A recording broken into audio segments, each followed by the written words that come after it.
कौन सी तिथि? पंचमी। चाहे वो शुक्ल पक्ष की हो, चाहे वो कृष्ण पक्ष की।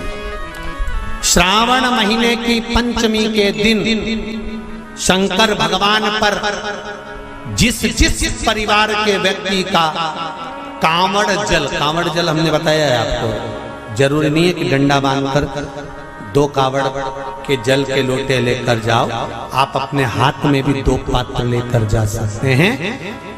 पंचमी तिथि के दिन हाथ में 2 लोटे जल के, 2 कलश जल के जब हम शंकर भगवान को चढ़ाते हैं तो ऊपर जो कमंडल होता है शिव जी के ऊपर जलधारी होती है, जिसमें जया, विषहरा, शामली बारी, दौतली और देव, शंकर भगवान की 5 बेटियां जिसमें विराजमान होती हैं। जब हम जल समर्पित करते हैं, हमारे पीढ़ी में, परिवार में अगर कोई अधोगति में मर गया होता है, कुंवारी अवस्था में चले गया होता है, गर्भ में मर गया होता है, गर्भ के बाहर निकलकर भी अगर कुंवारी अवस्था में चले गया होता है, तो श्रावण महीने की दोनों पंचमी पर परिवार का अगर कोई एक व्यक्ति भी जल चढ़ा देता है शंकर भगवान पर, तो सर्प की योनि में नहीं पड़ता, जीव मुक्त हो जाता, प्रेत योनि में सर्प की योनि से मुक्त हो जाता।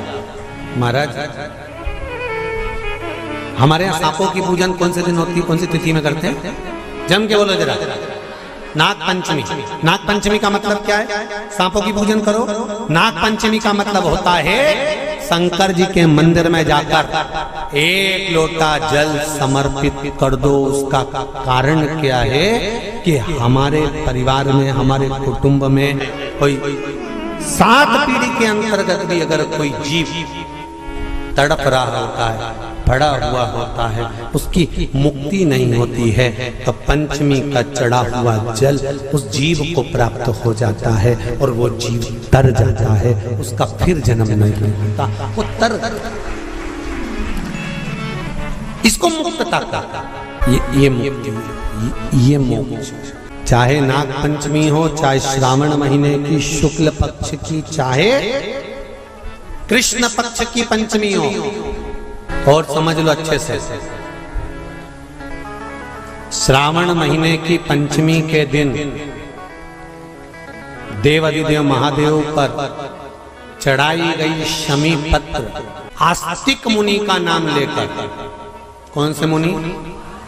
आस्तिक मुनि का नाम लेकर शमी पत्र को वापस उठाकर उसको अपने दरवाजे की चौखट पर कहीं पर भी या द्वार पर कहीं पर भी एक ओर रख देने पर घर के अंदर, बगीचे के अंदर सर्प प्रवेश नहीं करता।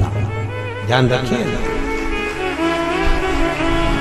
सर्प प्रवेश नहीं करेगा।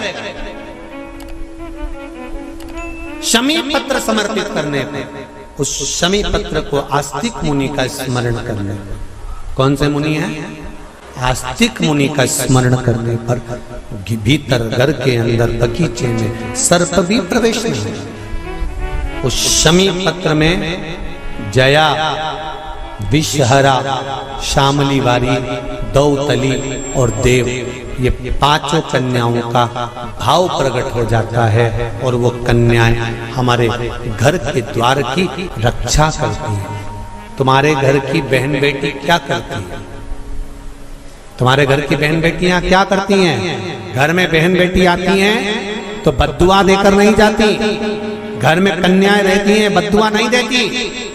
घर की बेटियां जब दरवाजा छोड़कर शादी कर वाले दिन, विदाई के दिन अगर जाती भी हैं, तो बेटियां हाथ में धान भरकर फेंक कर जाती हैं कि मेरा मायका खूब फले फूले, आगे बढ़े। छापे लगाकर चली जाती हैं कि हमने हमारी जीवन की सारी दौलत, जीवन का सारा सुख अपने मायके में दे दिया है। वो बेटियां तो जया,